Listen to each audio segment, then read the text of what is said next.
A'udzu billahi minasyaitonir rajim. Bismillahirrahmanirrahim. Assalamualaikum warahmatullahi wabarakatuh.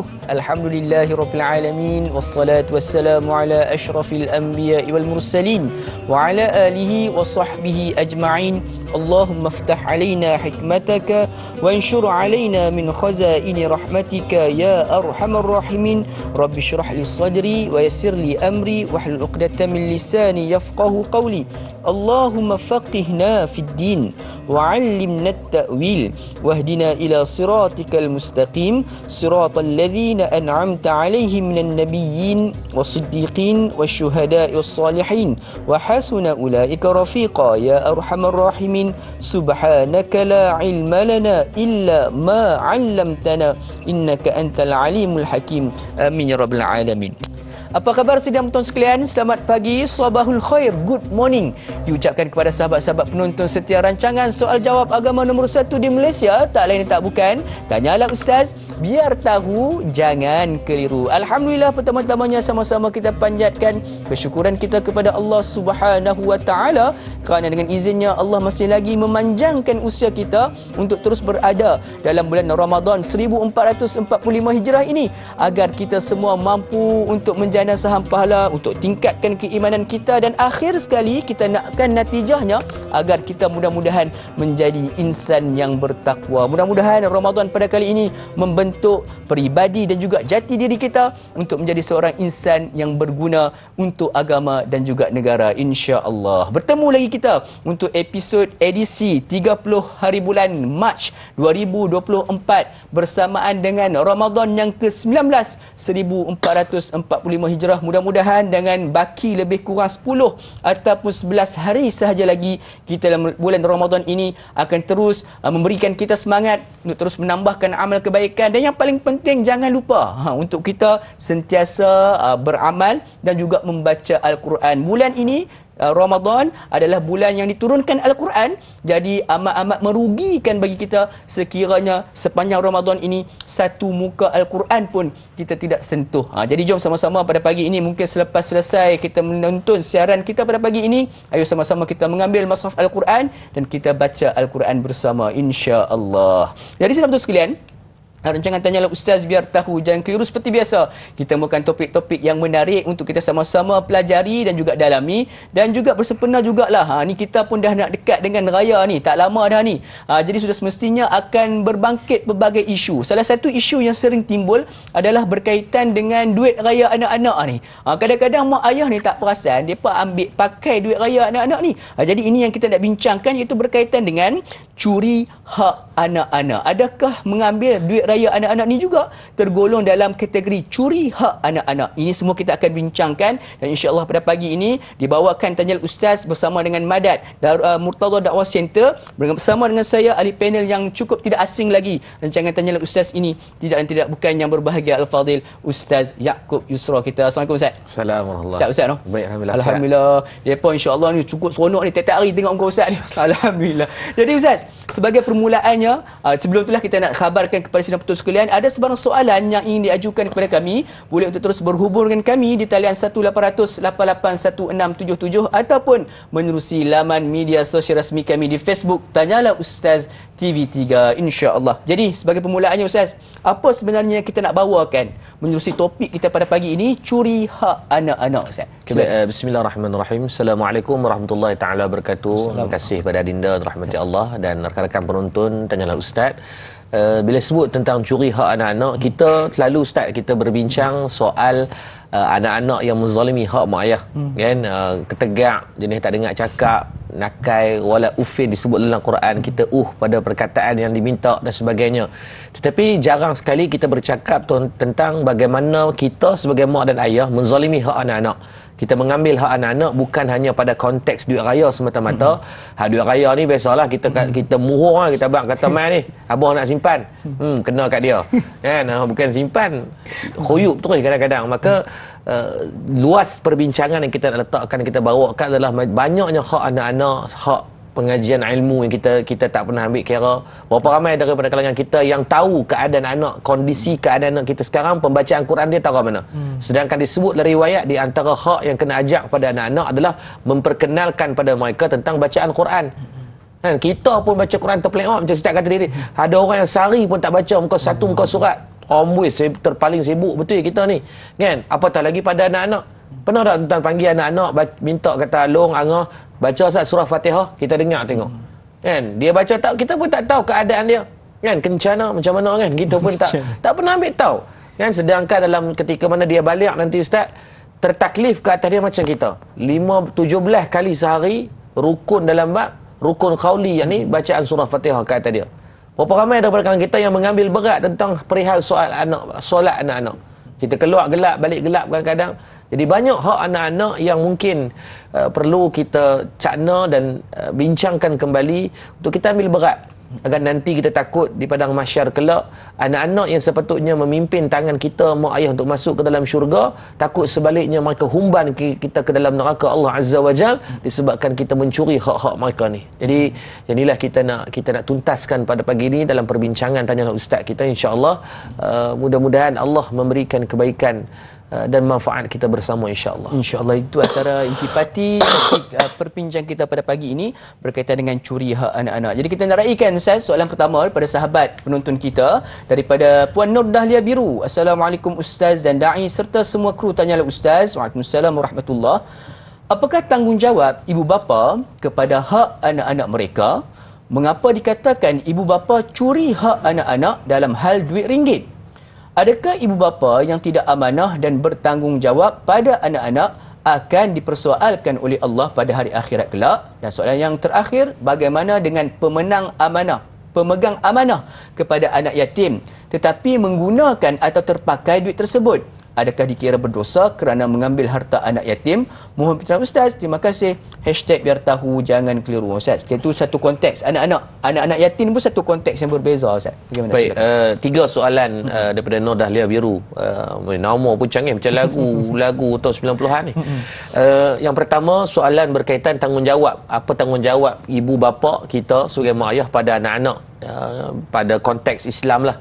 Disebut dalam kitab Mughni Al-Muhtaj dalam jilid yang keempat muka surat 542. Ada 6 benda yang kena ada yang perlu sebagai suami lah khususnya untuk meletakkan hak kepada isteri dan anak-anak. Yang pertama, soal makanan. Soal makanan ni mengikut daripada makanan ruji ataupun makanan biasa pasangan ataupun anak-anak kita. Makanan ni kalau anak kita lahir, apa yang diperlukan? Susu. Apa yang diperlukan? So apa benda itu maka perlu dicukupkan sebagai nafkah kita sebagai ketua keluarga. Yang kedua, hak adalah dari segi barang dapur. Ramai orang yang dia bagi duit nafkah kepada isteri dan beranggapan bahawa itu adalah Allahumma salli alaihi cukup untuk semua. Sedangkan nafkah bagi nafkah barang dapur sediakan di sebaliknya. Ini disebut dalam para ulama membahaskan. Yang ketiga adalah hak pakaian. Kena bagi kepada anak-anak pakaian yang betul. Dalam bab pakaian ni tetap kena cakna, tengok ni nak raya ni. Kena minta habaq kan anak-anak pakaian macam mana spesifikasi dia. Ni kadang-kadang macam dengan balut nangka. Kan? Hak kita tuan-tuan, anak kita keluar rumah dalam keadaan mendedahkan aurat, dalam keadaan sehelai rambut yang dipertontonkan, maka selangkah dia keluar, selangkah dekat kita dengan neraka Allah. Kerana membiarkan sahabat Nabi menceritakan siapakah orang yang dayus. Orang dayus ni adalah apabila dia melihat orang yang di bawah kepimpinan dia, orang yang boleh dia tegur, orang yang boleh dia betulkan keadaan tersebut tapi dia tak buat apa-apa.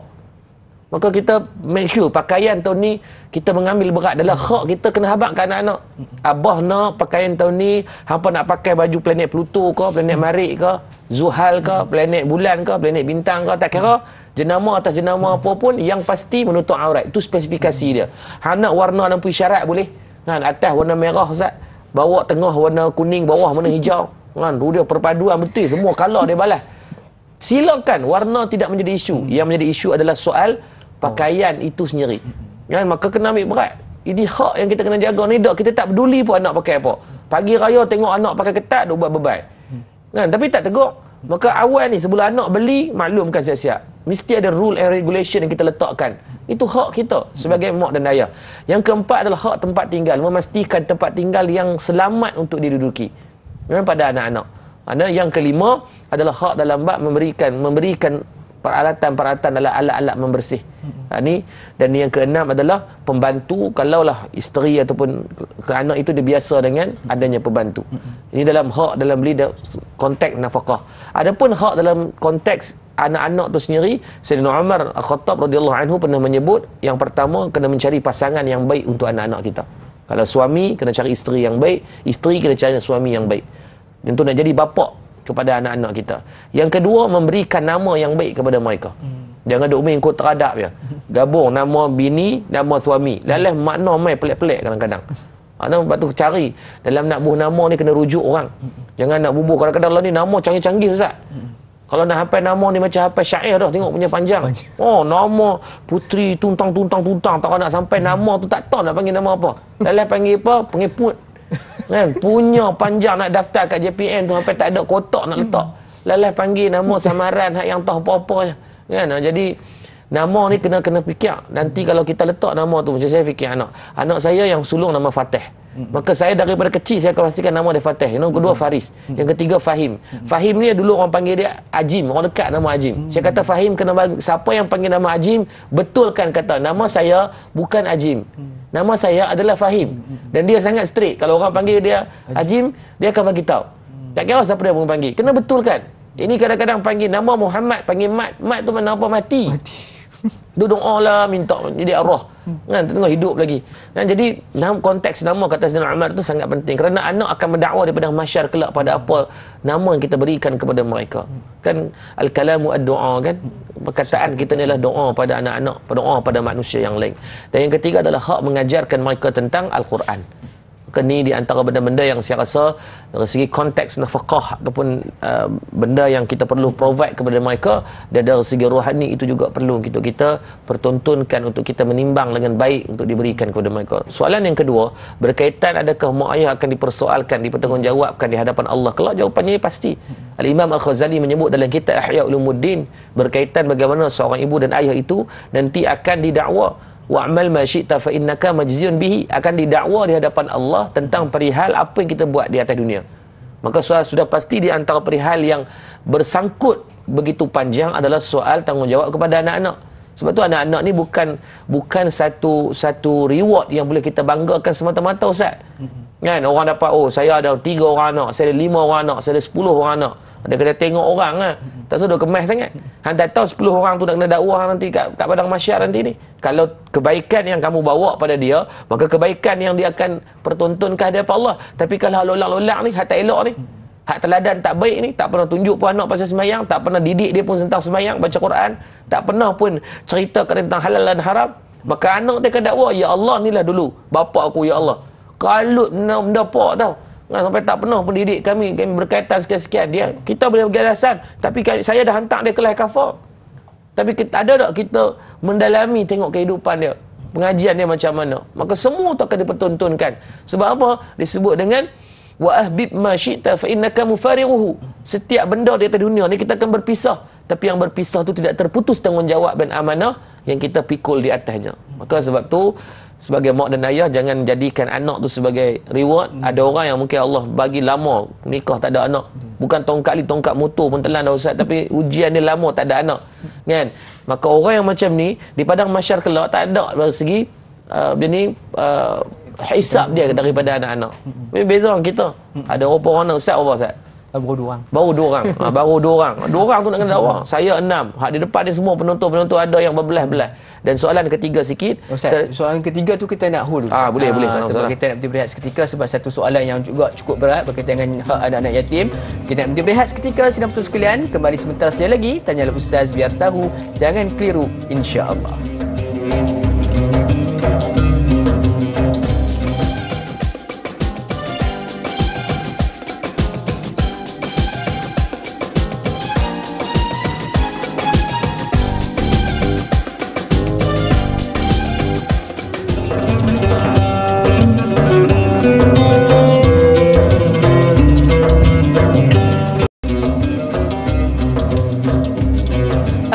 Alhamdulillah sidang tuan sekalian, kembali kita bertemu pada pagi ini rancangan Tanyalah Ustaz, biar tahu jangan keliru. Sama-sama kita membincangkan topik berkaitan dengan curi hak anak-anak. Mudah-mudahan dengan perkongsian pada pagi ini kita akan sama-sama lebih berhati-hati di dalam kita nak menggunakan harta ataupun pemilikan daripada anak-anak kita, insya-Allah. Jadi ada sebarang soalan yang ingin diajukan, boleh untuk terus berhubung dengan kami dan sahabat-sahabat yang sedang menyaksikan menerusi live Facebook kita pada pagi ini. Seperti biasa, laksanakan tugasan cukup mudah untuk kita sebar luaskan ilmu kita dapat pada pagi ini dengan menekan butang kongsi. Ayuh sama-sama kita sebar luaskan ilmu ini kepada seberapa ramai yang boleh, insya-Allah. Jadi sebelum kita berhenti berehat sebentar tadi, kita menerima 3 soalan daripada Puan Nur Dahlia Biru kita. Alhamdulillah soalan pertama, soalan kedua sudah pun terjawab. Yang kita nak berbalik pada soalan yang ketiga, iaitu berkaitan dengan pemegang amanah yang telah pun mengambil harta daripada anak-anak yatim ini. Adakah mereka ini juga tergolong dalam kategori orang yang memakan harta anak yatim, Ustaz? Silakan. Okay, baik. Yang pertamanya, perihal bab anak yatim ni, Ustaz, disebutkan dalam Quran ada 23 tempat yang menunjukkan bahawa betapa Islam itu sangat mengambil berat soal tentang hak anak-anak yatim ni.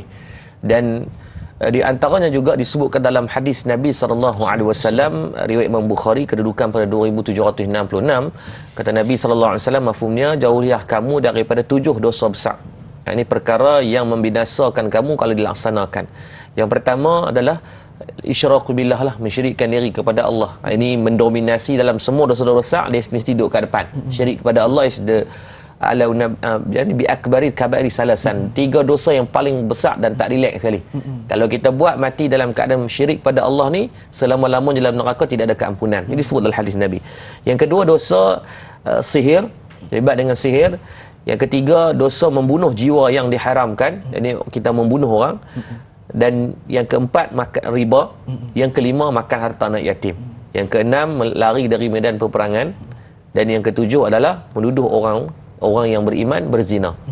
Cuba tengok yang kelima tu disebutkan apa, adalah memakan harta anak yatim dengan sengaja, maksudnya tak ada sebab dia makan.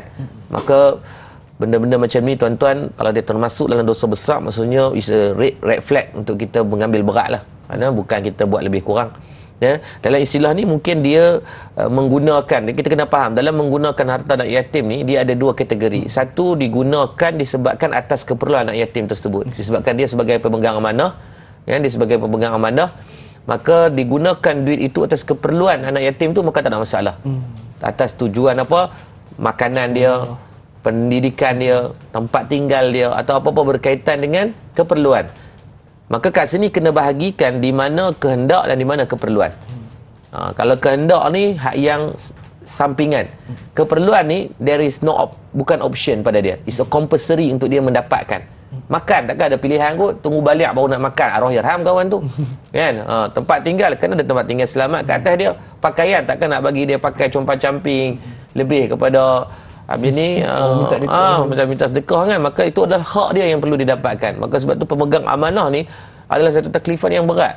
Sebab tu Nabi kata di antara benda yang menjadi ciri-ciri orang munafik adalah apabila dia tidak mampu memegang amanah tu dengan baik, dengan penuh integriti. Maka haram dan dosa besar kalau sengaja makan harta anak yatim kalau bukan pada tujuan yang sepatutnya. Wallahu alam. Insya-Allah. Jadi itulah di antara kecaman-kecaman bagi orang yang memakan harta anak yatim ni, insya-Allah. Jadi Ustaz, kita nak balik ke soalan berikutnya dengan meraihkan pemanggil di talian. Assalamualaikum, siapa talian? Waalaikumsalam warahmatullahi wabarakatuh. Dai Luqman dan juga Ustaz Muhammad Yaqub Yusra. Saya Umar Abdul Majid dari Felda Kini Timur 3, Pekan Pahang. Assalamualaikum Ustaz dan Waalaikumsalam warahmatullahi wabarakatuh. Apa khabar Tuan Haji Omar pagi ni? Salam Ramadan. Alhamdulillah saya sehat dan juga Dai Ustaz sehat ya. Alhamdulillah, seperti biasa. Selamat puasa kepada kedua-duanya ya. Sama-sama kita. Silakan Tuan Haji Omar, soalan pagi ni insya-Allah. Soalan saya begini, Ustaz, kadang-kadang kita ni selalulah, bukan kadang-kadang, memang selalu dengar anak yang derhaka pada mak ayah. Itu perkara biasa, kita selalu dengar. Tapi ada kadang-kadang kita dengar dulu pada zaman Saidina Umar dulu, anak pula mendakwa ibu dan ayah tu derhaka kepada dia. Soalan saya, apakah kerana kita tidak menjalankan tanggungjawab mendidik dari segi dunia dan akhirat, itu juga dikatakan mencuri hak anak tu? Ataupun bagaimana kategori ini? Kerana apakah ini yang dikatakan ibu ayah yang gagal dalam mendidik anak-anak ini yang dikatakan menderhaka kepada anak-anak dan mencuri hak anak kerana anak itu ada amanah Allah kepada ibu dan ayah itu. Itu soalan saya, Ustaz dan Da'i. Terima kasih banyak Ustaz dan Da'i. Assalamualaikum. Waalaikumsalam warahmatullahi wabarakatuh. Terima kasih Tuan Haji Omar di atas satu soalan yang cukup menarik untuk kita sama-sama pelajari berkaitan dengan ibu ayah yang tak memberikan didikan agama. Adakah dikategorikan sebagai ibu ayah yang derhaka, Ustaz? Baik, hadis berkaitan riwayat datangnya seorang sahabat yang mengadu pada Sayyidina Umar Al-Khattab radhiyallahu anhu berkaitan Abdi ni riwayat menceritakan dia mengadu sebab dia kata anak dia ni anak yang derhaka ataupun anak yang tak dengar cakap lah, nakai. Kemudian Sayyidina Umar dia adalah seorang pemimpin yang sangat bijak sana. Maka dipanggil anak tersebut dan tidak dihukum terus. So dipanggil tu apa? Tabayun. Jangan terus tibayun. Kan? Kita ni main tibai lah. Semua benda dapat kira kita rasa hukum. Betul. Sebab kita kena faham satu konteks dalam setiap cerita. There is always two story behind the scene tu. Orang insiden lah Ustaz. Kalau tanya dia, lo insiden siapa salah? Dia kata orang lain salah. Padahal dia dua kali minta telefon, mengangar kali berangan lepas ke Afrika mana tau kan. Maka dalam konteks ni ketika mana Sayyidina Umar dihadiri oleh seorang sahabat ni, kawan ni mengadu kata anak dia derhaka. Maka Sayyidina Umar panggil anak dia dan ditanya untuk tabayun dari segi maklumat disampaikan tu betul ke tak kawan ni derhaka. Maka bila ditanya kepada yang anak ni, yang si anak ni kata, wahai Sayyidina Umar, ketahuilah yang kata bapa aku tadi, sebelum dia nak mempertikai soal hak aku dengan dia terlebih dahulu menzalimi hak aku.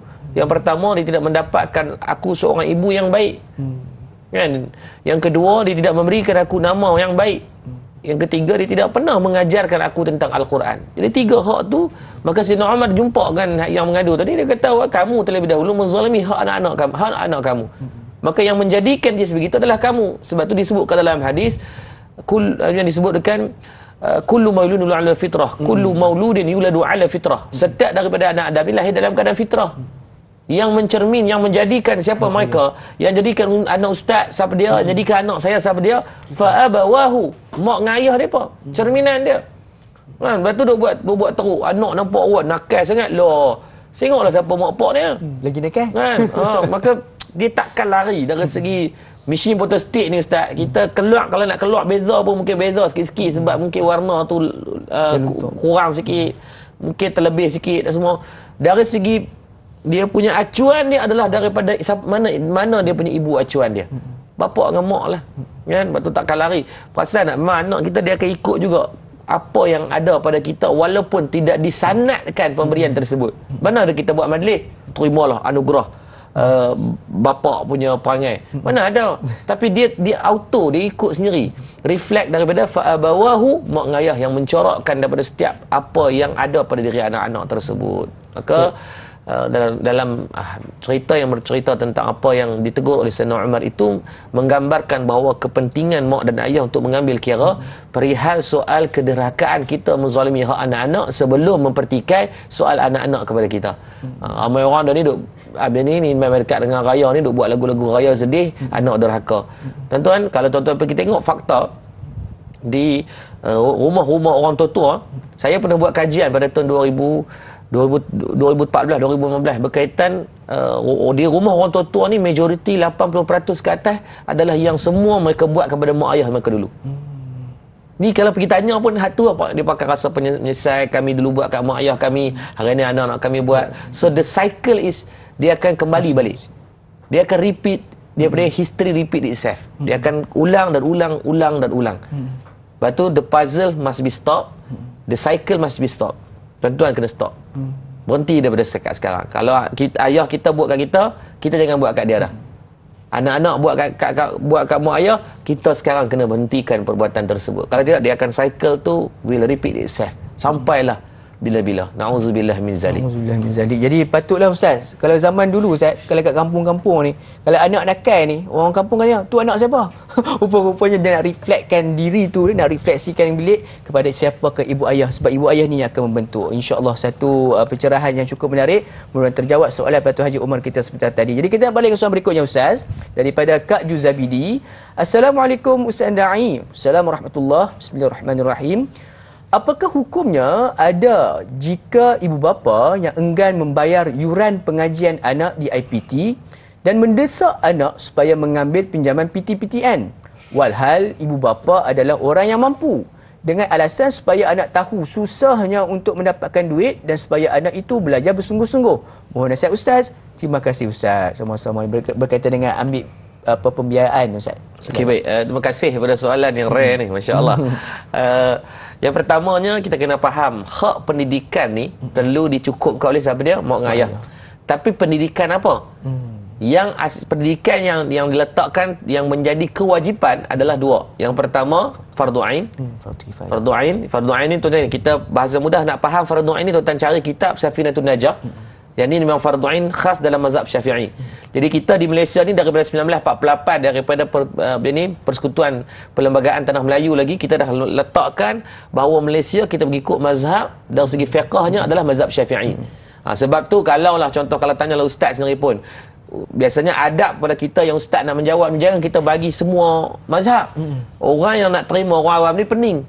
Dan orang awam ni dia akan ambil mana yang mudah pada dia. Dia akan taklid mazhab. Maka dari segi hukum pun kena cerita apa konteks mazhab Syafi'i dulu.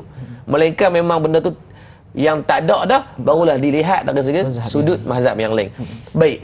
Dalam mazhab kita, mazhab Syafi'i ni, yang menjadi kewajipan dalam bab hak pendidikan anak-anak, yang pertama yang tadi sebut adalah berkaitan fardu ain. Yang kedua adalah fardu kifayah, yang disebut adalah Quran. Kena ajak anak fardu ain dengan Quran. Adapun dari segi ilmu yang lain tidaklah menjadi kewajipan. Cuma saya rasa macam peliklah kalau mak ayah yang menidakkan hak bila anak nak mengaji ni. Kita hari ni sedang berhadapan dengan masalah 70% yang dikeluarkan daripada Kementerian Pendidikan Malaysia laporan berkaitan yang tak mau sambung mengaji. Jadi kalau anak nak sambung mengaji ni, saya rasa patut kita beronok-onok kan. Tapi kalau mungkin pada saya kita memandang sudut yang berbeza macam konteks ni, mak ayah tak mau bagi duit ni sebab nak bagi anak rasa tanggungjawab, saya rasa ni. Ini mungkin satu sudut pendidikan yang baik untuk nak mendidik anak agar bersungguh-sungguh. Sebab contohlah kalau kata PTPTN sendiri, mereka pada saya sangat bagus membekalkan satu dana pendidikan untuk nak bagi modal pinjaman untuk kita belajar.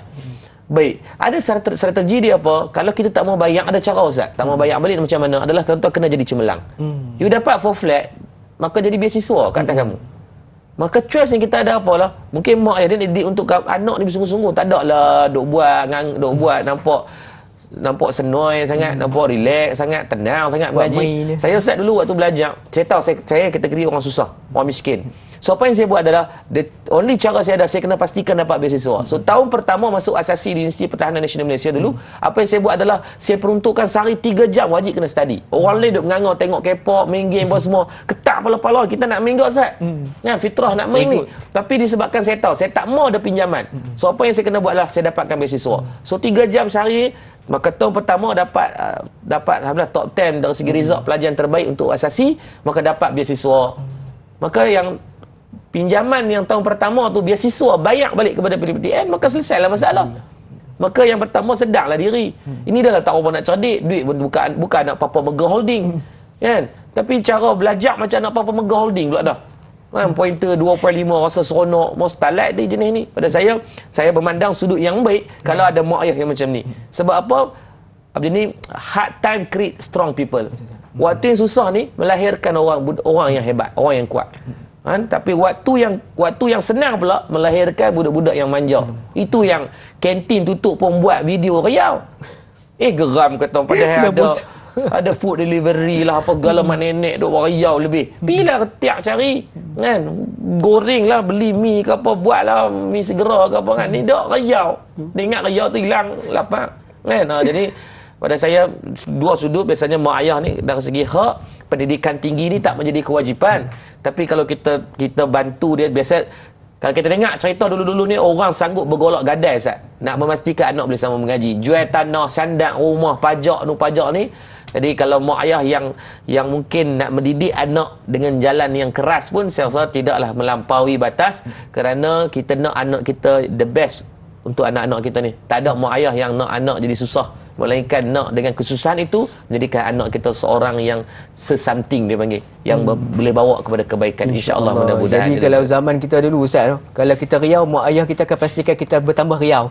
Jadi itulah kita perlukan, kena ada usaha dan sebagainya. Mudah-mudahan itu memberikan satu pencerahan kepada penonton yang bertanya sebentar tadi, untuk kita sama-sama mendidik anak-anak kita, insya-Allah. Jadi sidang betul sekalian, kita akan buatkan berkaitan dengan curi hak anak-anak. Namun sebelum itu kita berhenti berehat seketika. Terus kekal bersama dengan kami, Tanya Ustaz biar tahu jangan keliru, kembali sebentar sahaja lagi, insya-Allah.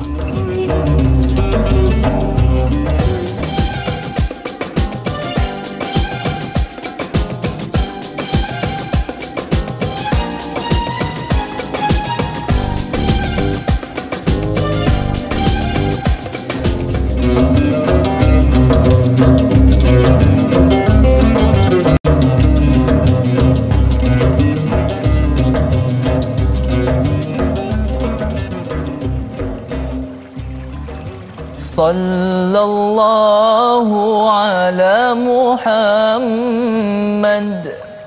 sallallahu alaihi wasallam,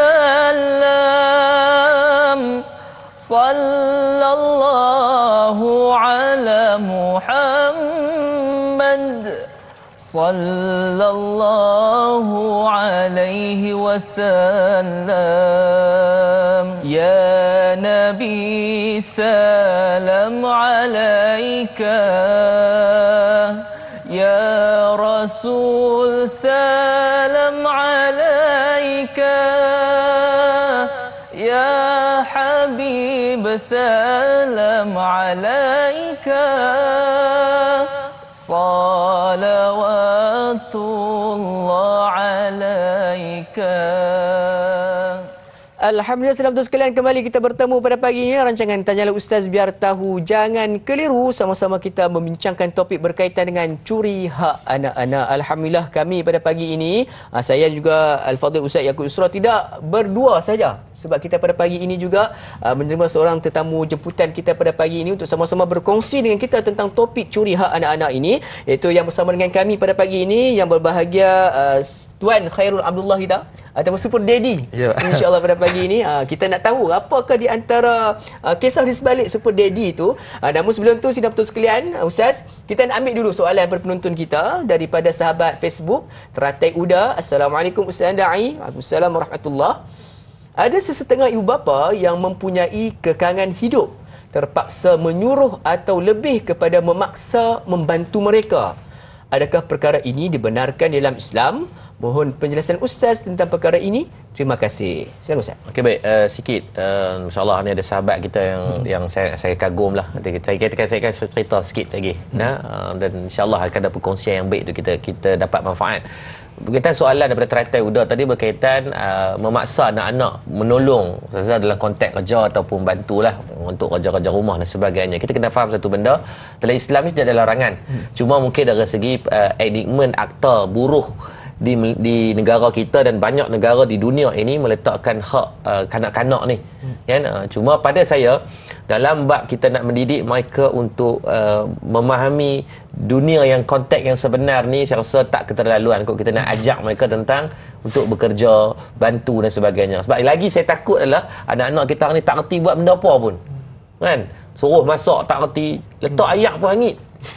Loh, letak ayak bukan buat apa pun, kan? Tinggi ayak memang tengok kering cerek tu, kan? Sampai bunyi, sampai tak bunyi lagu dah, kan? Masak mi segera pun tak sedap langsung. Padahal mi segera ni hang lempak-lempak pun benda pun jadi, kan? Sampai tak reti pun langsung, tak ada soft skill langsung. Ini kita bimbang. Bukan sebab tu, tuan-tuan kalau di rumah ada pembantu sekalipun, ajak anak basuh pinggan sendiri, kan? Jangan didik mereka menjadi bangsa yang pemalas. Ni sampai apa pun tak reti buat. Cuma dalam bab ni janganlah kita pula mengambil kesempatan kita jadi balok sampai tak mau buat kerja apa, duk biar anak buat kerja. Hal ni orang panggil bewak hidup, Ustaz. Kan? Jadi dalam Islam, kalau kita tengok dalam sirah sendiri pun Allah menceritakan banyak daripada kalangan ibrah penceritaan para rasul ini mengajar anak-anak ini untuk tolong.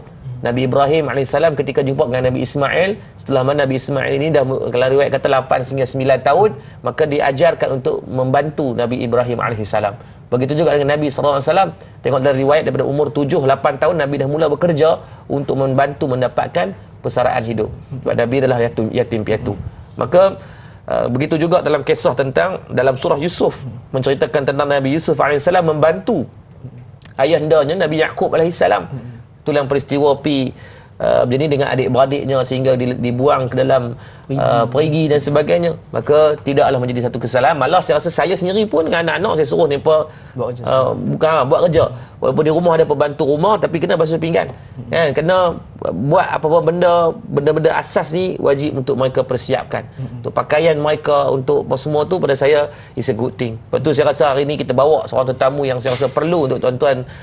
Ni saya yang kalau kita tengok di banyak di FB, di penulisan berkaitan Super Daddy, masya-Allah sahabat saya ni Allah bagi ujian kepada beliau menjadi ibu dan ayah untuk anak-anak. Ni yang tak relax. Kita Ustaz, kalau saya rasa saya sendirilah jadi ayah untuk jadi ayah dan mak untuk anak-anak ni seminggu pun rasa koyak. Ada baju malam, ada baju siang, ada baju kenuri, ada baju, ada beza-beza pula dah tema dia tu. Tapi sahabat kita dah bertahun-tahun membesarkan anak-anak 3 latu-latu. Tiga lelaki dan anak sahabat saya ni Super Daddy ni siap ada seorang yang autism. Tu lagi tak relax.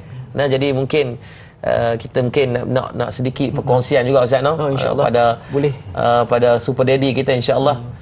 Saya rasa bukan saya seorang saja yang nak tahu di antara perkongsian pengalaman daripada Tuan Khairul kita ataupun Super Daddy kita pada pagi ini. Jadi Ustaz dan juga Tuan Khairul, kita nak tanya soalan kepada Tuan Khairul sikitlah. Setelah berapa tahun ni sedang menjaga anak, apatah lagi anak lelaki, saya anak lelaki seorang pun rasa macam ya Allah dia punya cabaran itu. Jadi nak tanyalah, apakah di antara cabaran yang Tuan perlu hadapi dengan anak-anak ni untuk membesarkan mereka sebagai ibu dan juga sebagai seorang ayah? Silakan. Bismillahirrahmanirrahim. Terima kasih Da'i Luqman, terima kasih Adinda, Ustaz Yaakob sudi jemput saya pagi ni. Okey, bila bercakap tentang cabaran untuk membesarkan anak dan bersendirian orang kata sebagai seorang single father untuk membesarkan anak ni, cabaran dia adalah paling besar sekali adalah mendidik anak. Mendidik anak ni macam kita bincang tadi, hak anak-anak ni macam-macam lah kan. So kalau kita dalam Islam pun jadi hak mendapat nasab yang baik, hak mendapat nama yang baik, hak menjaga kesihatan dia, memberi makan minum dia, pakai dia. Saya rasa hak-hak begini agak untuk saya lah secara personalnya, saya dah bagi ibu dia yang baik, tapi Allah dah ambil. Saya dah bagi nama yang baik-baik untuk anak-anak saya dah bagi pendidikan, saya dah bagi makan pakai yang cukup dan sebagainya. Tetapi saya rasa bila berbincang tentang mencuri hak anak-anak ni, saya rasa saya mencuri hak anak-anak pada masa dia. Yang ini saya rasa bukan saya seorang saja, saya rasa ramai kita mak ayah ni, kita secara sedar atau tidak kita mencuri hak anak ni pada masa dia. Kita ada masa yang kita perlu tentukan untuk anak, untuk memberikan kasih sayang kepada anak, kita memerlukan bagi masa untuk dia. Jadi ini yang saya rasa cabaran paling besar kepada saya sebagai seorang single father, seorang bapa tunggal yang membesarkan anak bersendirian adalah masa. Jadi kadang-kadang bila saya buat sesuatu tu, contohnya bila anak balik sekolah kan, bila anak balik sekolah tu sampai kat rumah tu, mungkin saya kena masa yang sepatutnya saya peruntukkan dengan dia, tengok kerja-kerja rumah dia ke apa benda semua tu. Waktu tu saya mencuri masa tu. Saya mencuri tu maknanya saya ambil phone, saya buat hal-hal lain, saya buat kerja-kerja yang lain, saya nak balas email dan sebagainya. Yang sepatutnya saya rasa masa itu saya perlu peruntukkan untuk anak. Ini yang menjadi orang kata satu cabaran yang besar. Untuk nak tinggalkan benda-benda lain tu, nak fokus kepada anak. Balik sekolah kita 2 jam ni fokus nak bawa anak pergi taman, apa semua. Jadi ini adalah cabaran yang selama 6 tahun saya membesarkan sendirian. Cabaran saya untuk mendidik dan membagi masa yang sepenuhnya. Sebelumnya tak nak curi masa ni. Kadang-kadang curi masa Ustaz lah, nak buat benda lain, padahal masa tu dengan anak. Saya terkesan, saya rasa 2 hari lepas anak saya yang bongsu 6 tahun, Khalid, dia cakap Daddy selalu tak bagi perhatian pada dia. Dia kata Daddy ada ni, tapi Daddy kata Daddy teman dia buat homework, tapi Daddy pegang phone. Ini saya rasa bukan saya seorang saja kan. Saya rasa ramai antara kita pun dengan anak, duduk masa dengan anak, tapi kita punya tu di tempat lain. Kita dengan phone kita dengan FB kita, dengan apa. So saya rasa di zaman ini cabaran bukan saja untuk saya sendiri, dan cabaran untuk semua orang pun adalah dalam mencuri masa anak-anak tadi. Allahu Akbar. Jadi Oh, itu satu benda yang menembelak sebenarnya. Terasa juga sebab kita betul bila kena memikirkan balik kepada masa tu, kita kadang-kadang banyak dengan gadget tu lebih pada dengan anak-anak kita. Betul. Jadi Ustaz, nak tanya juga kepada Ustaz. Berkaitan dengan kita kadang-kadang kita sebagai penceramah, Ustaz sendirilah yang banyak travel ke merata tempat Ustaz. Bila mana adakah macam mana cara untuk kita nak mengembalikan, memang kita tak boleh nak kembalikan masa, tapi macam mana kita nak kembalikan hak tu yang kita dah curi masa pada anak-anak tu, macam mana kita nak kembalikan hak tersebut kan? Baik, pada saya benda yang perlu untuk kita, mak, ayah dan ketua keluarga tu sendiri memastikan ada good ataupun quality time dengan mereka. Sebab tu daripada bila saya cari apa waktu yang paling baik tu, kita gerakkan geng subuh macam Jumaat dulu. Tahun lepas kita, inilah waktu saya momen yang paling best adalah duduk dengan anak-anak lah waktu subuh tu.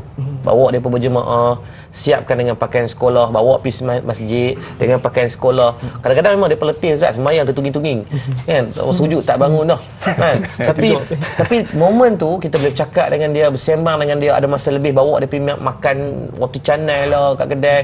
Tapi Ustaz, itu saya rasa waktu yang tak boleh nak beli dengan duit. The precious moment ni adalah yang memang best time lah. Betul kita dengan anak-anak ni, dia bukan nak masa yang terlalu panjang, dia cuma nak masa yang berkualiti dengan dia. Betul.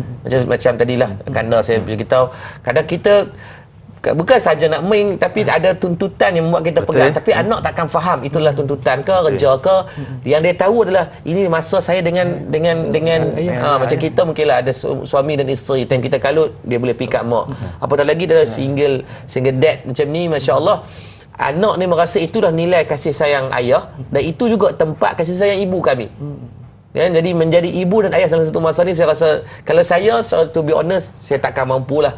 Saya takkan mampu kan. Cuma mungkin manusia kiriman Tuhan lah yang Allah bagi, yang boleh sehebat sebegini, yang saya rasa kita boleh ambilkan sebagai iktibar yang baik, insya-Allah. Mudah-mudahan. Jadi Ustaz ada meng-highlightkan berkaitan dengan quality time tu, masa berkualiti Ustaz. Jadi Tuan Abdullah, Tuan Khairul sendirilah, ada tak memberikan ruang ataupun quality time ni kepada anak? Okey. Jadi bila saya tengok rutin saya, harian saya dengan anak-anak, rutin bekerja, saya seorang, saya nak bekerja, saya lah nak urus anak, saya lah nak urus rumah, semua tu kan. Jadi saya ambil masa iaitu selepas isyak, sebelum waktu tidur. Sebelum anak-anak tidur, waktu itulah saya tetapkan sebagai waktu berkualiti saya dengan anak-anak. Waktu tu kami semua kami dapat bercakap heart to heart. Anak-anak boleh mengadu apa ketidakpuasan hati dia kepada ayah dia. Saya pun boleh mengadu apa ketidakpuasan hati saya terhadap sikap anak-anak, apa yang hari ni, apa dia tak dengar cakap saya ke, hari ni apa yang dia tak buat, hari ni dia buat macam ni ke, hari ni tak ini, hari ni saya ajak mengaji dia tak mau, hari ni solat pasal puan lambat, apa semua tu. Itulah masa yang ni. Jadi masa yang berkualiti tu maknanya saya kena letak semua tepi. Apa telefon bunyi ke apa semua, saya letak tepi. Maknanya saya ada masa sejam lebih waktu selepas isyak tu, sebelum saya peluk-peluk tidur dengan mereka tu. Itulah masa yang berkualiti saya. Saya rasa waktu itulah kami dapat selami apa yang dia tak puas hati, apa yang berlaku di sekolah seharian. Sebab waktu petang-petang pun saya cuba bawa pergi taman benda semua, tapi macam Ustaz cakap tadi, kita ada tuntutan. Sebagai seorang yang bekerja, ada tuntutan yang kadang-kadang ada benda yang urgent kan, yang nak kena buat, so kita akan buat. Tapi betul lah, anak-anak tak faham.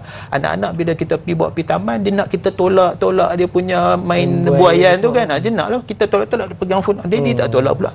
Dia rasa benda-benda tu. Jadi saya ambil peluang waktu malam, waktu kualiti saya dengan anak selepas isyak tu, sebelum dia tidur. So maknanya kami duduk together. So saya cakap lah tadi, orang Dodi minta maaf lah, dia tolak main-main tadi. Dia kata bukan sebab apa, ada tuntutan kerja semua. So bila kita selalu bercakap macam tu, anak faham. So bila anak faham pun, dia boleh maafkan kita apa-apa salah kita. So saya rasa masa yang saya curi tadi tu memang tak dapat dikembalikan kan. Tapi insyaAllah kita dapat make up to it dengan saling memohon maaf, saling tak kata okeylah, nanti next time kita lebihkan lagi aktiviti apa dan sebagainya. InsyaAllah. Itulah kepentingannya kita perlu ada quality time ataupun masa berkualiti dengan anak-anak kita, agar mereka memahami apa sahaja yang kita lakukan atas tuntutan kerja dan sebagainya, insya-Allah. Jadi terima kasih Tuan Khairul. Kita akan sambung lagi nak bersembang berkaitan dengan topik kita pada pagi ini juga dengan Ustaz. Dan sebelum kita berhenti berehat seketika, sidang betul sekalian, kembali sebentar saja lagi Tanyalah Ustaz, biar tahu jangan keliru, insya-Allah.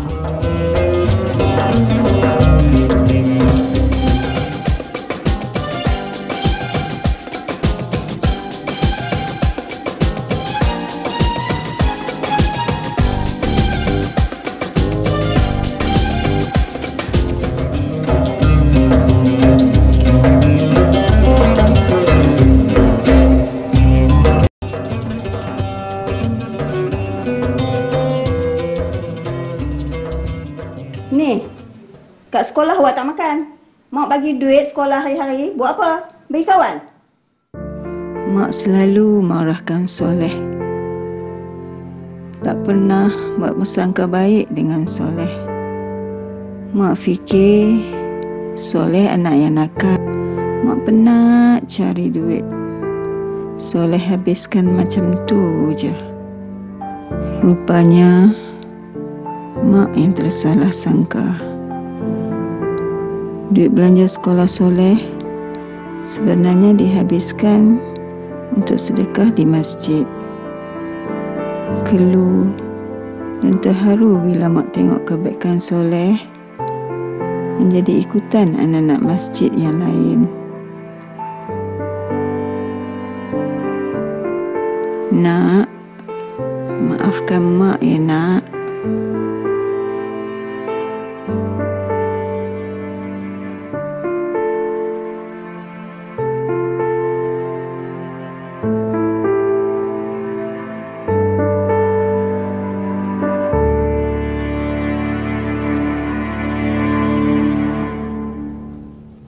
Alhamdulillah, saudara betul sekalian, kembali kita bertemu pada pagi ini. Rancangan Tanyalah Ustaz Biar Tahu Jangan Keliru dibawakan khas oleh Murtada Dakwah Center pada pagi ini. Alhamdulillah, terima kasih kerana masih lagi kekal bersama dengan kami. Jadi Ustaz, kita berbalik kepada konteks madat Ustaz. Kalau kita lihatlah, kebanyakan banyak sebenarnya NGO di luar sana, ada juga pusat-pusat kebajikan. Mereka ni nak berusaha untuk memberikan atau memperuntukkan suatu kebajikan dan juga memberikan manfaat kepada masyarakat. Tapi kadang-kadang tu kebanyakannya tu orang kata apa, hangat-hangat tai ayam. Buat separuh jalan lepas tu terhenti. Jadi bagaimana pula dengan pendekatan pihak Madat untuk terus kekal relevan dalam arena untuk menyampaikan manfaat kepada masyarakat, Ustaz? Silakan. Baik, yang pertamanya saya rasa benda yang paling penting adalah kita faham keperluan anak-anak ni. Maka sebab tu kita datang dengan, kita bawa masjid mesra kanak-kanak. Kalau daripada awal penubuhan tu memang buat tu nak bina tu pun saya minta arkitek buat. Saya kata maklumkan antara spesifikasi yang saya nak dalam masjid ni, kanak-kanak tu rasa mai tak mau balik. Selalunya orang meletakkan borderline lah untuk budak-budak ni tak mau ada kat masjid sangat. Tapi kita datang dengan pendekatan yang berbeza. Maka sebab tu kalau perasan kemarin Tanyalah Ustaz, kemarin kita buat live di Masjid Madat, saya rasa hampir 400 ke 500 orang kanak-kanak sahaja. Dan bukan saya bayar mereka ni.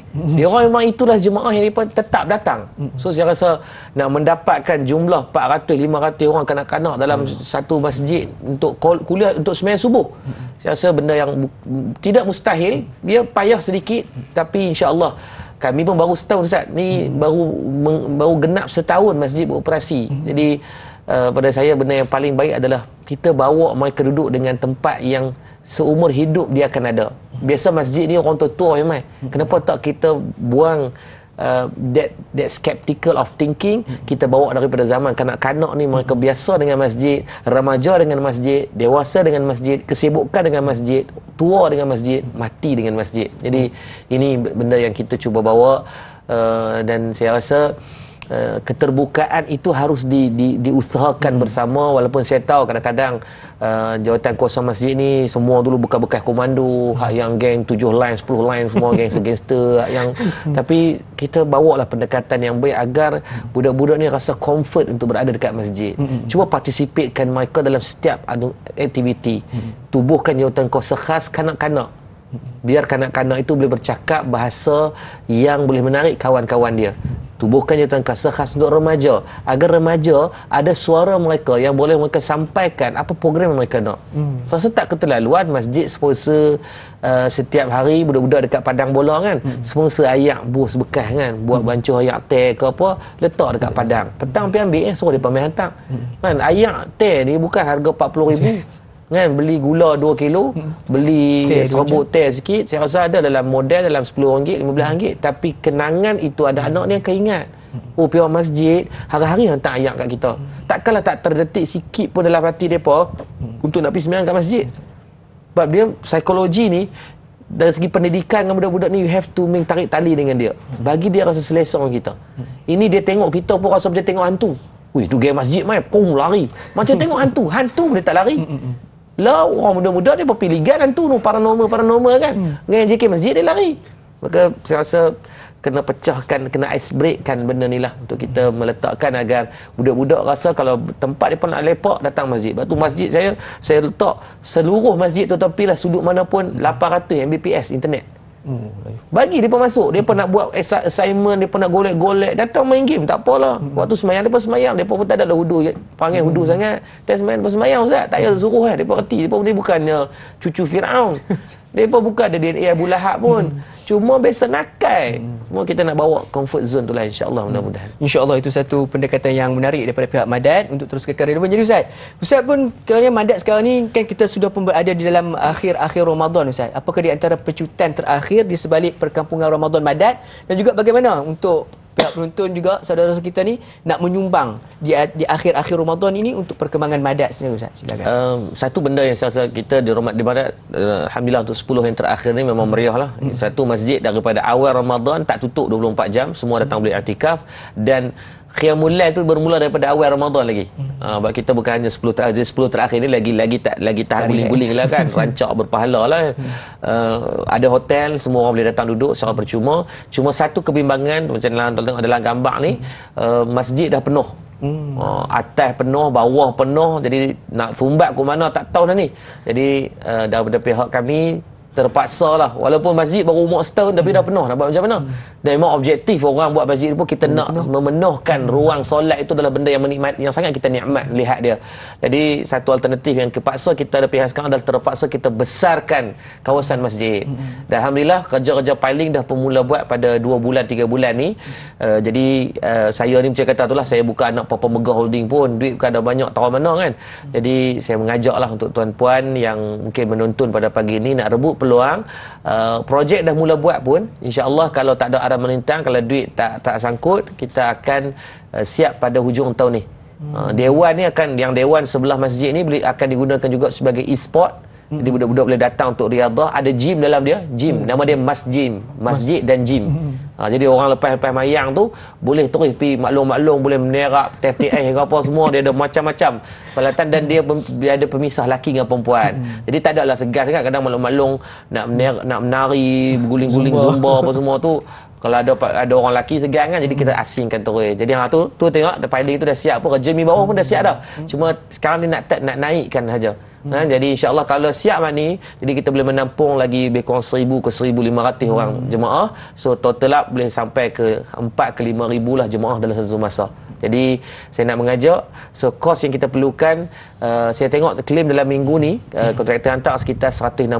Dan 160,000 ni kita rasa macam banyak Ustaz, tapi kalau kita tengok rakan-rakan yang menonton di FB pun dah dekat 2,000 orang yang tengok depan televisyen ni, tak selalu kira lah berpuluh-puluh ribu kan manusia kiriman Tuhan kan. Jadi rebutlah peluang. Hari ni dah hari yang ke-19 Ramadan dah. Jadi malam ni dah masuk 10 malam yang terakhir. Jadi saya tak dapat benefit pun, tuan-tuan bagilah berapa banyak pun, saya tak dapat pun komisen ke apa. Ni tak ada demi Allah, tak ada pun komisen 1% ke 10% ke 20% ke yang akan masuk kepada saya. Even saya berulang alik hari Kedah hari Ustaz ni sampai habis Ramadan ni, nak tumpang pahala tu lah kan, nak tumpang pahala agar kalau saya tolong cerita kat tuan-tuan jadi wasilah sampaikan sumbangan, maka dapat tumpang pahala. Jadi jomlah kita rebut. Kadang-kadang tuan-tuan, duit ni bukan datang daripada poket kita tak ada duit dah, baru beli peluk dakak, baru beli sofa baru, baru beli terai baru kan, beli baju raya cap planet Pluto lah apa semua ni, habis dah duit. Tapi kita boleh bantu sebarkan, tolong jadi orang yang mampu tolong sebarkan, tekan butang share, takkan kedekut sangat, tak ada patah jari kan, tag kawan-kawan kita, copy link, hantar ke kawan kita, jomlah kita sumbang kat sini kan. Transparent, benda kita dah ada pun, dah pakai akaun yayasan yang memang kita audit pun. Jadi dan siapa yang menyumbang jangan risau, kita ada sedia buku khas sesuai dengan tajuk kita, tabung khas untuk anak-anak. Maksudnya ada 5 tabung yang kita buat study, ada detail dalam tu yang tuan-tuan boleh pilih kalau anak-anak ni nak letak kat tabung mana. Tabung mana yang paling okey, yang paling less risk, tetapi boleh dari segi compoundingnya ada penambahbaikan. Jadi dalam buku ni saya rasa kalau tuan-tuan tak ada sumbangan pun tak apalah, tuan-tuan ambil buku ni, doa ke kami. Dalam mayang hajat, tahajud tu tuan-tuan doa lah, ya Allah mudahkanlah urusan. Dapat buat tu pun kira seronok tak guling-guling dah. Nah, jadi tuan-tuan juga saya nak mengajak tuan-tuan, mudah-mudahan Allah memberikan keberkatan masuk syurga bersama insya-Allah. Terima kasih dengan buat tak relax insya-Allah. Insya-Allah, amin rabbal alamin. Jadi untuk yang menyumbang boleh untuk scan QR code yang tertera di kaca televisyen anda. Jom sama-sama kita menyumbang walaupun RM10 insya-Allah. Semua yang menonton di TV dan juga di live Facebook ni dah mampu untuk menjana lebih banyak saham pahala untuk kita semua insya-Allah. Jadi saudara sekalian, kita nak labuhkan tirai terlebih dahulu TV3. Jangan lupa untuk saksikan sambungannya TV9 sebentar saja lagi. Tanya Ustaz biar tahu jangan keliru, kembali sebentar saja lagi insya-Allah.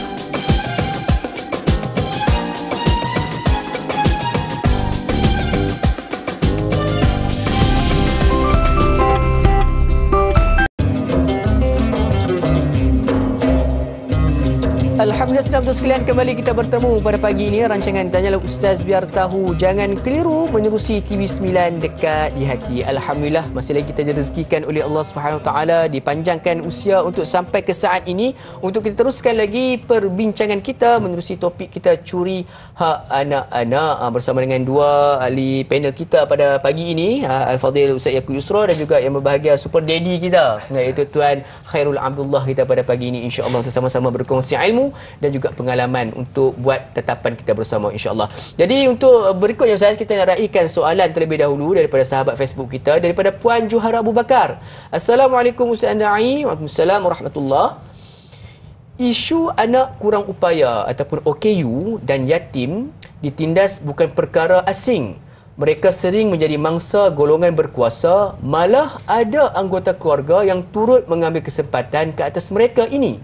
Bagaimanakah cara untuk ibu bapa atau orang luar menguruskan harta yang ditinggalkan agar tidak disalahguna? Mohon nasihat Ustaz. Terima kasih Ustaz. Terima kasih. Okay, baik. Satu soalan yang sangat baiklah pada saya berkaitan, satu ada dua konteks. Yang pertama anak yatim, yang kedua adalah kelainan upaya. Yang pertama anak yatim, Allah berulang kali pesan pada kita dalam macam-macam ayat. Dalam Quran ni ada 23 tempat mention tentang keberadaan tempat anak yatim ni mulanya dalam Islam tu sendiri. Maka tadi disebutkan hadis dari Imam Bukhari berkaitan bagi anak yatim ni, di antara kalau kita buat naya kat depa adalah salah satu daripada perbuatan dosa besar, bukan dosa kecil. Dosa besar ni jangan buat tebiang main lah orang kata kan. Ni benda yang kita kena ambil berat. Yang kedua adalah berkaitan orang kelainan upaya. Kelainan upaya ni dia kategori lembam lah, sindrom autism dimasukkan tadi oleh sahabat anak-anak sahabat saya ni. Maka mereka ni adalah spesifik adalah ahli syurga, confirm. Sebab atas kekurangan mereka, sebab tu mereka tak sama macam orang. Kan nak urus depa tiba-tiba mengamuk, tiba-tiba bebai, tiba-tiba dia berlari berguling, dia tantrum dalam keadaan yang sangat tidak normal berbanding dengan budak-budak yang lain. Kita tahu dia kalau dia tantrum ada sebab. Kalau budak autism dia tak ada sebab dia tantrum. Bila tanya dia, awak ni, dia tak tahu nak abang siapa. Dia akan terus riau menangis sebab saya ada seorang adik yang OKU macam ni. So memang bukan luar biasa, liar biasalah nak uruskan dia tu. Memang kalau orang yang tak ada sabar ni pakai balik awal lah, saya perasan kan. Maka sebab tu dalam konteks bagaimana tata cara nak menguruskan harta depa ni dalam Islam, yang pertama disebutkan kalaulah si mati, contohnya ayah dia si mati meninggal tanpa wasiat, maksudnya tanpa wasiat, maka dari segi kaedah dia akan pergi kepada Tok Wan dulu. Kalau ada wasiat, dia akan pergi kepada wasiat tersebutlah. Tapi kalau tak ada wasiat, dari segi asas dia akan pergi kepada Tok Wan, dari segi penjagaan, hak penjagaan. Yang kedua, Tok Wan ni pun tengok tak ada, Tok Wan pun dah laih dah. Kan? Tok Wan pun nak bangun, pun tak larat. Nak jaga macam mana, pakai jenuh budak-budak tu. Maka beralih kepada pewarisan kedua, baru kepada ibu. Kalau ibu pun tak ada kemampuan, maka pergi kepada bapa saudara. Maka pergi kepada saudara lelaki. Maka tu di antara segi hak pewarisan. Disebut dalam kitab Majmu' Fatawa juga, disebutkan dia kata apa? Tidak dibolehkan berikan kuasa menguruskan harta anak-anak yatim melainkan kepada orang yang kuat, mempunyai kepakaran terhadap apa yang telah dipertanggungjawabkan ke atasnya. Maksudnya orang yang ada amanah, yang kita tahu dari segi dia ni orang yang boleh pegang amanah. Ni tengok kawan tu pun duk minum yang ketum ya.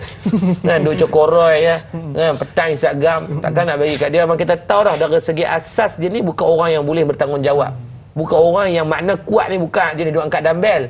Bukan yang jenis boleh lari 45 km tak balik rumah ni. kan, tapi yang mana kuat ni kuat dari segi pegangan dia. Yang kita tahu kalau kita bagi, dia ada amanah yang dia boleh uruskan dari segi harta anak yatim. Sebab konteks harta anak yatim ni benda yang banyak disebutkan dalam Quran dan dipesan oleh Nabi SAW. Ya, cuma bayangkanlah, dah lah anak yatim, kawan tu pula OKU. Ui, ni double triple barrier ni, kalau kita buat naya kat dia, mau berguling nanti dekat padang mahsyar ni. Buat salah dengan anak yatim tu pun dah berat dah. Tambah pula dengan OKU. OKU ni tuan bayang macam ni lah, kita menguruskan orang ahli syurga di atas dunia. Kita entertain dia. Ustaz, kalau Ustaz pergi mana-mana orang entertain kita, sonok tak Ustaz? Sonok. Maka bayangkan keseronokan mereka di dunia ini, mereka akan cerita di Allah di mahsyar kelak. 6 tahun menguruskan sendiri anak-anak yang special ni. 6 tahun ni pengalaman yang dia akan cerita. Bayangkan 6 tahun kali dengan 365 hari. Dah berapa ribu hari dah ni? 1900. 1900 hari menguruskan anak-anak syurga ni. Perangai dia pun tak sama dengan orang lain. Kadang intention kita terpaksa kita letakkan pada dia lebih pada yang lain. Maka kita kadang masa tidur tak cukup, masa rehat tak cukup. Kita masak rasa macam okey dah, dia rasa tiba dia baling pinggan, dia buang, dia bebai semua. Maka semua tu intention yang dia akan cerita depan Allah Azza wa Jalla kelak. Yang disebut dengan aish ma syi'ta fa innaka mait. Hidup akan mati, tapi kematian itu akan bawa apa yang kita bawa ketika kita hidup.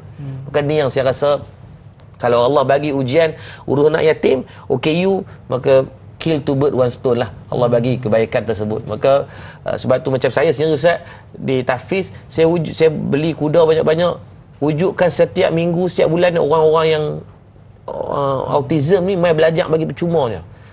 Sebab terapi, di antara terapi mereka adalah dengan berkuda. Mereka naik kuda, mereka ada engagement dengan binatang, dia boleh pegang, dia boleh cakap, dia boleh main.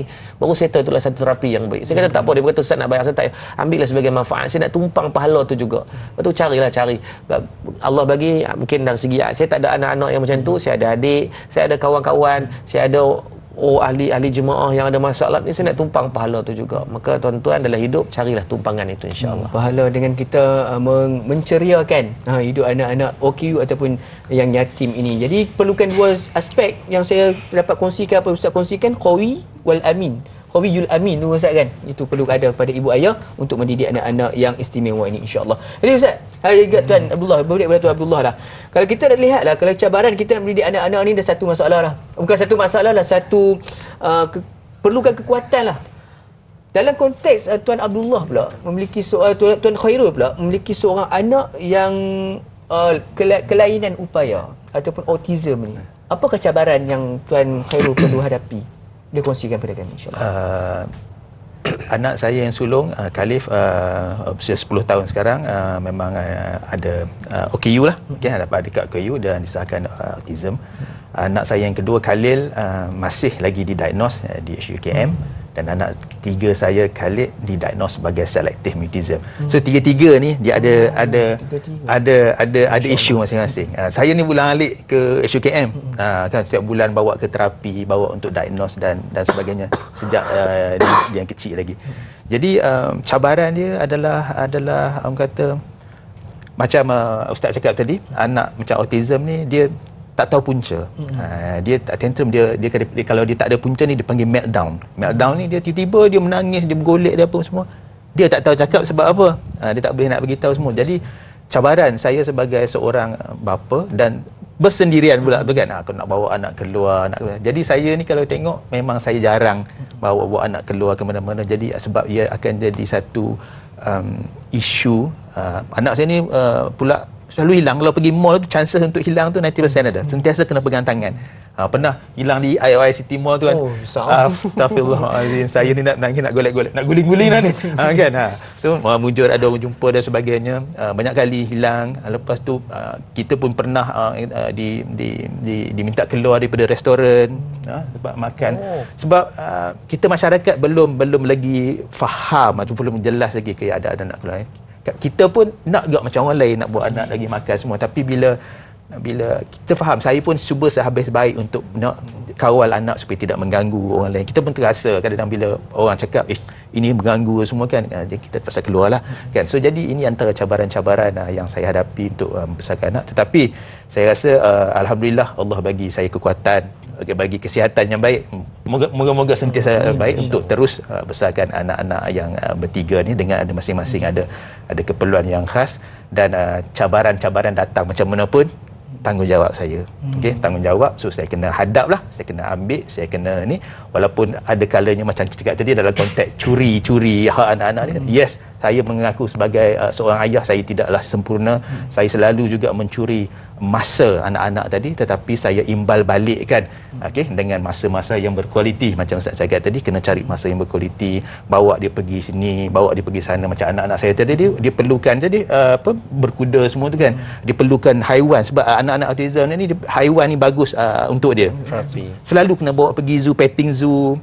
Saya tak boleh nak bawa nak bela dekat rumah sebab dah 3 nyawa, nak tambah nyawa-nyawa lain lagi kan. Lepas tu saya bawa lagi, lepas tu bawa dia pergi berenang dan sebagainya. Berenang ni kena selalu. So jadi saya alhamdulillah Allah pun bagi rezeki, ada kemampuan untuk sentiasa entertain anak-anak saya ni apa berdasarkan keperluan dia. Cuma saya selalu rasa bersalah kerana curi masa kan. Tapi selalu saya cakap pada dia, minta maaf, dia terpaksa buat ni sekejap, which is saya rasa sebolehnya saya pun selalu bertekad untuk waktu masa dengan anak-anak ni, sebolehnya saya nak satu yang berkualiti, tak nak lagi lah nak ambil masa yang terlalu banyak daripada masa dengan dia orang tadi. InsyaAllah. Jadi di sebalik cabaran itu ada juga kemudahan yang Allah sediakan kepada kita kan. Pada zaman sekarang ni pun akses kepada kemudahan tu dah cukup mudah. InsyaAllah untuk sama-sama kita ambilkan sebagai satu iktibar. Sidang sekalian, mari kita akan buatkan bersama dengan dua panel kita. Namun sebelum itu kita berhenti berehat seketika. Terus kekal bersama kami Tanya Ustaz Biar Tahu Yang Keliru kembali sebentar sahaja lagi, insyaAllah.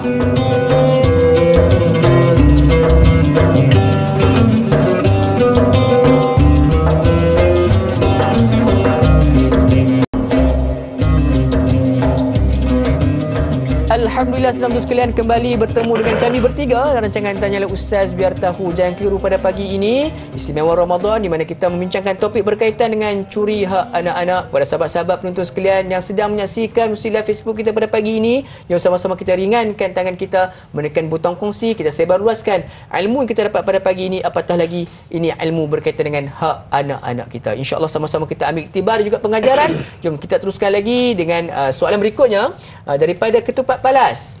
Assalamualaikum Ustaz, panel undangan serta da'i yang dihormati. Waalaikumsalam warahmatullahi. Setiap anak berbeza karakter dan personaliti. Ada kalanya mengikut kehendak abang yang si adik merajuk. Mengikut kehendak adik pula si kakak berkecil hati. Apakah peranan ibu bapa dalam memberi hak kasih sayang terhadap anak-anak agar sentiasa tampak adil di mata mereka tanpa wujudnya sikap pilih kasih? Terima kasih. Jadi soalan ni saya rasa nak buka kepada kedua-dua panel kita. Jadi kita nak lihat dulu daripada sudut agama tu, bagaimana Ustaz? Silakan. Baik, favoritism ni saya rasa kita sebagai manusia nak imbal dalam keadaan yang sangat adil itu dengan garis pemisah dia sangat tipis lah, nak betul-betul duduk di atas line adil tu. Sebab dia terjun kau ni, terpelihara kau ni, berat kau ni, jatuh tergulat kau ni kan. Jadi cuma apa yang kita mampu buat. Pada saya kata tadi lah, saya sendiri pun ada 6 orang anak, semua latu-latu ni. Kalau abang sahabat saya 3 latu-latu ke kan. 6 lelaki yang kata tadi, kalau bawa mereka pegang hak ni, dukung hak ni merajuk, buat hak tu, suap hak ni pertama, hak ni terasa, belanja hak ni hak ni. Jadi kadang-kadang favoritism, betul, satu benda adalah communication. Malam-malam minta maaf kat mereka. Saya selalu kalau hantar pergi sekolah, walik minta maaf. So saya ajakkan dalam keluarga satu budaya, setiap kali semayang cium tangan, wajib peluk, kemudian minta maaf. Anak minta maaf kat kita dan kita minta maaf kat anak. Benda ni kadang-kadang kita mungkin jarang buat dengan ego sebagai seorang ayah, ego sebagai seorang ibu. Tapi saya rasa cuba budayakan. Dan kita takkan rasa, dan selalu buat, kita takkan rasa benda tu pelik. Bila tak minta maaf tu rasa pelik. Kalau kita tak minta maaf, anak tanya, Walid tak minta maaf hari ni, ada Fatih ada buat salah ke, Farid ada buat salah ke? Jadi benda tu akan jadi muhasabah untuk kita. Dan benda ni bersabit dengan hadis Nabi dalam bab favoritism ni. Hadis riwayat Imam Bukhari, tuan-tuan boleh tengok kisah tentang Nu'man bin Bashir. Satu kisah Nu'man bin Bashir ni, satu hari ayah dia bagi hadiah kepada dia. Nu'man bin Bashir ni dapat hadiah daripada ayah dia. Dalam keadaan tersebut, mak dia Amrah bin Rawahah, yakni mak dia sendiri rasa, dia kata aku nak Nabi jadi penyaksian pada hadiah yang diberikan. Maka jumpa dengan Nabi, tanya kepada Nabi SAW macam mana keadaan. Maka Nabi tanya kepada ayah Nu'man bin Bashir ni, adakah kamu memberikan hadiah ni kepada semua anak-anak kamu? Maka ayah Nu'man bin Bashir kata, tak, aku bagi kepada Nu'man bin Bashir. Mungkin sebab dia baik, mungkin sebab dia ni anak yang sekian-sekian. Maka Nabi SAW sebut pada ayah Nu'man bin Bashir, kalau itulah perbuatan yang kamu buat itu, Nabi tak mau jadi saksi pada pemberian hadiah ataupun hibah yang diberikan. Melainkan Nabi kata apa? Nabi kata, bertakwalah kamu kepada Allah dan berlakulah adil kepada anak-anak kamu. Jangan kamu meletakkan hanya sebabkan dia baik, ini sebab jahat, ini sebab sekian. Kamu menidakkan hak anak-anak yang lain ni. Anak yang sulung tu mungkinlah cemerlang belajar, mengaji pun elok, akhlak pun baik. Maka kita favourite kat dia. Dia balik raya, kita tanya dia nak makan apa. Habis adik-adik dia lain. Kadang-kadang kita tak sedar, Ustaz. Balik raya ni, mak sebabkan abang tu selalu bagi duit kat dia, abang tu jadi macam yang dia nak. Kadang-kadang yang lain berjaya, Ustaz, tapi tak jadi macam yang mak dia nak. Mak dia nak anak dia jadi doktor. Hak lain ni jadi juga, hak ni jadi peniaga, hak ni jadi cikgu, ini jadi pensyarah. Maka favoritism tu akan terarah kepada yang dia nak. Sebab apa? Jadi yang dia nak. So dia anak akulah. So waktu balik, kadang-kadang obvious gila. Ada satu kes tu, yang sulung ni, mak ni buat bilik, hak lain semua tidur bergelimpangan macam dengan pelarian tu. Terasa, Ustaz. Lepas tu dalam bab ni saya rasa kita sebagai mak ayah kadang-kadang tersalah. Raya ni senang je. Nak buat macam mana? Tak mau bagi favoritism. Kalau kita nak ramai, saya 9 beradik, Ustaz. Mau kalau balik bersepah cucu dekat 30 orang.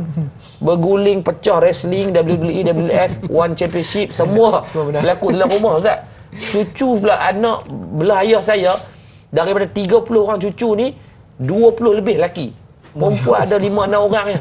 Memang. Oi, Ustaz. Jadi macam apa yang berlaku dah, daripada dulu senang kami buat macam mana? Balik bilik mak ayah, yang satu bilik peruntukan semua yang perempuan. Satu bilik semua lelaki, satu bilik anak-anak. Biar dia bermain. Ni dok, jangan duk main cup. Hak sulung balas bilik satu. Hak nombor 2 bilik dengan pasangan dia. Habis hak lain jadi apa? Menengung pakai buat kemah depan rumah. Sebab tu saya rasa dalam bab ni peranan kita sebagai mak ayah, jangan bawa favoritism itu untuk hati anak berduka. Bila dia berduka, dia kepayah nak balik nanti. Sebab tu kita beringat mengambil istifadah daripada kisah yang Nu'man bin Bashir ni. Nabi tak mau jadi penyaksian kepada pemberian hibah wasiat tersebut disebabkan Nabi kata tidak berlaku adil kepada anak-anak yang lain. Dia akan bawa penyakit watahasud hatta yakuna al-bakhyu. Penyakit hasad dengki berpecah belah habis yang lain. Jadi saya rasa mungkin kita tengok kepada juga konteks. Kalau saya anak yang normal ni pun terasa, saya tak tahulah sahabat saya ni macam mana, masya-Allah. Jadi itu kalau kita lihat pada favoritism di kalangan anak-anak ni apabila di sebalik aspek agama. Jadi daripada kalau ikut pada Tuan Khairul pada sudut psikologi juga pengalaman sendiri, bagaimana? Adakah wujud juga favoritism di kalangan anak-anak? Allahu akbar. Ini yang orang kata yang saya macam Ustaz cakap tadi, garis pemisah antara nak bagi adil tu, nak favor tak favor tu sangat sukar. Okey, saya tengok macam ni, anak-anak sini tak ada siapa dah, dia hanya ada saya. Okey, kalau katalah saya marah orang ni, dia merajuk, kalau dia ada mak dia boleh pick up mak dia, kan? Tapi yang ni dia tak merajuk. Kalau dia merajuk, kalau dia apa, dia akan pergi duduk balik sofa, duduk senyum, duduk bawah katil, duduk semua. Jadi saya tak boleh nak ada, orang kata, sentiasa kena berlaku adil. Jadi dia sebenarnya sangat sukar, Ustaz. Sangat sukar. Okay. 3 orang ni, kalau Ustaz ni 6 orang, Masya Allah. Dia kata nak pegang semua tak cukup. Saya ni 2 orang. Kalau berjalan tu, kan, Ustaz pergi pegang tangan, yang ni pegang tangan, yang belakang tu dia maju lah. Sebab tak pegang tangan. Yang bongsu ni pula, tak boleh lah. Ni daddy dia ni, mesti hak tangan kanan ni hak dia punya. Tak boleh. Lepas tu kadang dia tanya saya, malam-malam bila tak ada orang semua, daddy, jadi sayang siapa? Tanya. Soalan ni. Lepas tu kita sayang, jadi sayang lah semua anak-anak daddy, tak ada semua jadi sayang sama lah, tak boleh. Tapi dia kata dia paling bongsu, dia paling manja dengan daddy ni. Nampak dia paling ikut cakap daddy. Tak bolehkah sayang dia lebih? Kan? Okey, dia kata pasal apa ni, tengok. Kalau dia kata kalau balik sekolah, kata dia suruh mandi, dia mandi, suruh solat, dia solat, suruh makan, dia makan. Kenapa tak boleh sayang dia lebih? Ini yang saya rasa nak dalam dilema kita nak perlukan satu jawapan pendekatan yang saya pun kadang-kadang tak tahu. Kadang saya kata sayang yang lebih, lepas lagi kalau saya pihak tu hak ni sayang lebih, hak ni sayang lebih. Kadang-kadang nak kena ambil hati kalau kata dah dia disayang semua, tak boleh lebih sikit kat dia, jalan lebih sikit kat dia abang. Tapi kalau abang lebih sikit kat dia, satgi dia pergi kat abang, dia cakap tadi dia sayang dia lebih dak. Susah. So yang ni memang sebenarnya sangat sukar, tapi kita cuba berlaku adil. Saya setiap kali kita nak buat sesuatu, saya minta pandangan semua. Kita nak pergi makan ni, nak pergi makan kat mana? Abang kata nak makan hak ni nak makan hak ni. So boleh tak kita vote? Okey, yang mana nak makan? Hak ni dia merajuk tak apa, yang esok kita pergi pula yang ni. Kan, so jadi sentiasa kena bertoleransi dengan semua, sentiasa kena minta pendapat semua, sebab saya tak nak ada yang rasa sekecil hati ni lah, yang bila dia kecil hati ni dia bawa. Saya pun tak mau tunjuk favoritism tadi ni kan, favor tadi ni, sebab saya tahu juga, sebab macam anak saya yang sulung ni, yang dekat OKU ni perlu perhatian lebih. So jadi bila kita buat perhatian lebih, yang adik dia rasa memanglah dia kata dia tahu, dia kata abang dia autism semua, tapi tak boleh ke perhatian lebih juga untuk dia kan. So jadi saya kena ada, kadang-kadang saya bawa seorang-seorang ni. Yang tu tinggal pergi sekolah ke semua, yang ni saya ambil awal, saya pergi bawa dia pergi makan semua, ada me time dengan dia. Lepas tu balik segi hak ni bawa ni puak ada matang kan. So jadi saya sentiasa cari masa untuk ada me time dengan setiap seorang tu. So dia tak ada gaduh lah. Dia tak ada nak pegang tangan, saya boleh pegang dia, saya boleh jalan peluk dengan dia seorang. Yang ni kadang-kadang hantar, saya pergi hantar rumah adik saya, 2 orang ni, saya ambil seorang, kita sahabat. Dia keluar dengan ni dulu. Lagi keluar dengan ni pula. So masing-masing ada time dengan saya. So dia tak ada rasa yang dia rasa okey saya lebihkan yang tu, saya bagi adil untuk semua. Saya cubalah yang terbaik. InsyaAllah. Jadi nak jadi adil tu susah. Tapi susah. bukan satu perkara yang mustahil. Ya, betul. InsyaAllah untuk kita jadi adil. Jadi sikit lagi satu soalan lagi untuk Tuan Khairul kita. Dia kalau kita lihatlah dalam konteks Tuan Khairul sebagai seorang single father ataupun bapa tunggal, kita katakan kalau dalam family biasa tu, ayah dia ada sifat tegas. Betul. Ibu dia ada sifat kelembutan. Betul. Tapi bagi dalam situasi Tuan Khairul sebagai single father, macam mana nak lahirkan kelembutan tu pada anak-anak? Saya kena buat dua-dua. Saya kena jadi ayah, saya jadi ibu. Saya jadi seorang yang tegas. Tegas bila ada dia dalam konteks pelajaran, pendidikan, tata cara hidup di rumah dan sebagainya, saya kena tegas-tegas. Tapi bila nak jadi seorang ibu pula ni, so jadilah masa-masa berkualiti yang saya ada dengan anak ni, saya jadi selembut yang mungkin.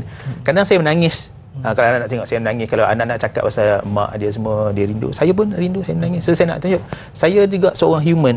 Okey, saya nak cakap anak saya, sebab kalau rasa sedih, kalau perlu menangis jangan disimpan. Sebab anak saya yang sulung yang autism tu, dia simpan dia punya perasaan dia tu 2 tahun waktu lepas mak dia meninggal tu, dia tak menangis, tak apa, dia tak bercakap langsung sepatah tentang mak dia. Saya kena bawa pergi psikologis pula nak ni semua, dan sampailah bila dia dah start menangis, barulah benda tu release untuk dia.